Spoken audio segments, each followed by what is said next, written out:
Welcome to our channel. Today we how to restore Chargebacks workflow with Shopify Payments, beginner guide step by step clearly.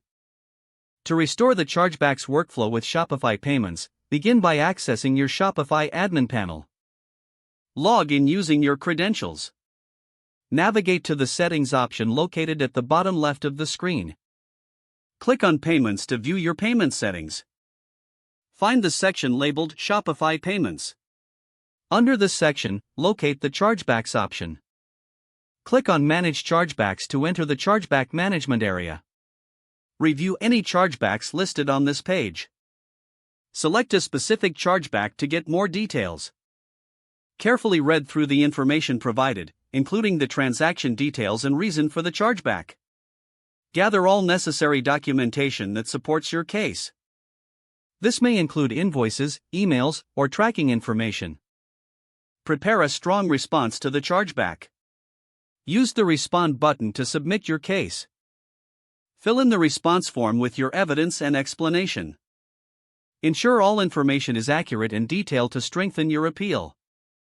Once completed, submit your response. Monitor the status of the chargeback regularly. You will receive notifications about any updates or decisions. If the chargeback is resolved in your favor, be sure to document this outcome. If the chargeback is not resolved in your favor, consider reviewing your business practices to prevent future occurrences. Finally, educate your team about chargebacks and how to manage them effectively moving forward. If the page does not load, refresh the browser or try again in a private or incognito window. Make sure you are using the correct email address, then retype it carefully to avoid small typos. If your password is not accepted, use the reset option and create a new strong password you can remember.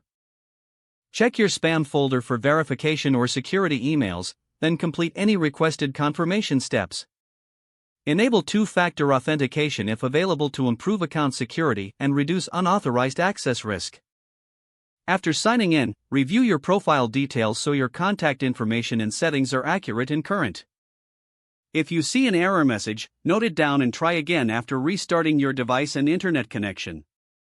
Don't forget to like this video and subscribe to our channel for more step-by-step tech guides.